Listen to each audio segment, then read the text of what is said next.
There are 19 votes in favor of Senator Francis Chis Escudero and 5 votes in favor of Senator Vicente Soto. Senator Francis Chis Escudero is therefore elected President of the Senate. Anong mga options ng Senado? Senado, as an impeachment court. Ito, saganang akin lang, hindi po ako legal luminary. Hindi po ako katulad nung nagpayo kay Senator Tito Soto. Legal luminary daw. Pero graduate yata sa One Ball University. Alam mo yung One Ball University? Ano yung school buko. Ito enjoy ako. Grabe naman yan. Talaga to. Oo, akala ko kasi, nag-retire na sa pagiging komedyante si Tito Soto. Hindi pa pala, nagpapatawa pa siya hanggang ngayon. Sabi niya, may nakausap daw siya at itong taong to ay nagpayo sa kanya na pwedeng hindi pansinin ng Senado yung desisyon ng Korte Suprema. Ay? Oh my God! Joke ba ito, Senator Tito Soto? Joke ba ito? Hindi po nyo pwedeng i-disregard. Ngayon, may nagsabi magbobotohan pa daw. In my humble opinion, even that, wag nyong dapat gawin. Bakit? Kapag nagbotohan ang Senado, kung susundin o hindi ang Korte Suprema, it sends the message na optional ang pagsunod sa Korte Suprema. Hindi po ganun. Tama. Paano? Kung ang boto ng karamihan ng senador ay tuloy, i-disregard nyo yung Korte Suprema. Hindi nyo pwedeng gawin yan. Oo. Number 2, kahit na manalo yung no votes na no, wag ituloy, mali pa rin po yung gagawin nyo. Ito po ang dapat gawin ninyo in my humble opinion.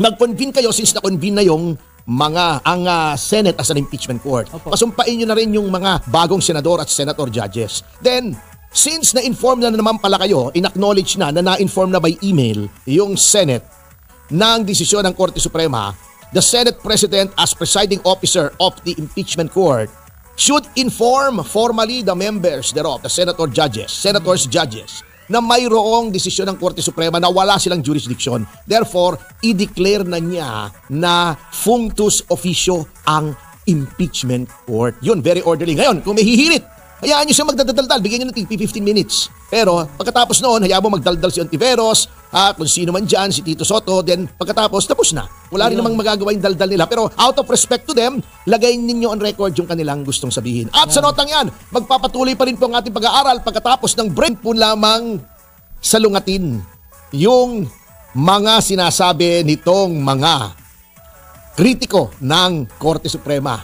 Kasi minimislead nyo po ang taong bayan eh. Unang-una sabi nila, dahil daw sa ginawa ng Korte Suprema, nawala na daw yung transparency at accountability. Hindi po. Yung impeachment lang po ang pinigil. At bakit pinigil? Kasalanan nyo rin pong mga taga-kamare. Mali nga eh, palpak kayo. Bago sasabihin nyo, mali ang Supreme Court, kayo palpak eh. Ngayon pag sinabi, palpak, nagagalit kayo. O, di ba? Dahil naging 4 yung magulo at hindi malaman yung timeline. Mga sinasabi nila, mali daw yung timeline ng Korte Suprema. Tinatanong kayo eh. Kung ano yung timeline, di ba? Sabi nila, hindi kami sasagot. Yan ay internal matter. Wala kayong pakialam dyan. Walang pakialam. Di talo kayo. Ang yabang nyo eh.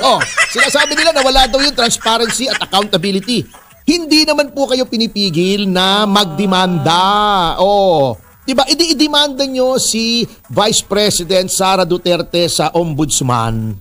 Diba? Hindi naman po immune from suit ang Vice President sa aking paniniwala. Ewan ko kung mali ako. Tama ha, hindi naman ako legal luminary, hindi naman ako gumraduate sa One Ball University. Dalawa ang aking balls, hindi one ball. Oo. Grabe. Sabi nga nila, 3 pa nga eh. Kaya noon, ipinusta ko yun siya eh. Oo, kasi 3. Sobra-sobra. Anyway, bakit hindi nyo i-demanda administratively? Pwede naman po. Pwede. Ang dami nyo pang paraan laban kay Vice President Sara Duterte. Walang sovereign immunity. Hindi katulad ng Pangulo, impeachment lamang. Nililin lang yung taong bayan eh. Pambihira kayo. So, ano mong mangyayari dyan, attorney? Kasi ayaw nila demanda nila habang hinihintay nila yung February 6, 2026. Hindi naman sinabing kahit kailan, wag na kayo mag-file ng impeachment lamang. Hintayin niyo yung 1 year. At yung 1 year, nag-umpisa ng February 5. So 1 year from February 5 is February 6. Yan. Hindi po inamyendahan ng Korte Suprema ang konstitusyon. Wala pong sinabi ang Korte Suprema na wala sa konstitusyon o mga kaso na dati nang napagdesisyonan ng Korte Suprema. Noon pa, mga presidents. Number 3, eto kabastusan ninyo ha. Sasabihin nyo, dahil nga puro appointee ni Duterte. Kaya nanalo. Alam nyo, unang-una, hindi po kasalanan ni Pangulong Duterte na bumagsak sa kanyang termino ang maraming justices na nagretiro. Ano gusto nyo gawin? Huwag i-appoint. In-appoint niya kasi wala naman pwedeng mag-appoint eh. Walang available. Yung iba ron, kilala ko personally, hindi naman mga personal na tao ni President Duterte yun. Ayun. Number 4, yung mismong ponente, si Senior Associate Justice Leonen, appointee po ni Pangulong Aquino III yun. Ayan pala eh. Kasi this is how it goes, mga kasama. Hindi kasi marunong sa korte yung mga hindi abogado. Alam niyo po, hindi ko minamalit ng hindi abogado. Kasi ako, pagdating sa health ko, katulad yan, sa Biyernes, magpapatingin ako sa doktor. Kasi, masakit yung puwet ko. Grabe tayo si attorney, O pwede ko i-google ano bang mga sanhi ng pagsakit ng puwet. Pero hindi ko gagamutin yung sarili ko.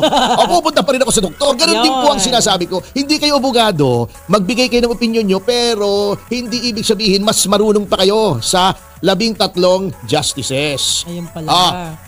Ganito po ang ginagawa niyan.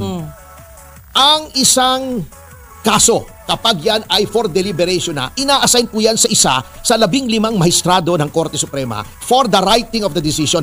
Ina-assign po yan. Okay. Yun ang tawag doon ay ponente.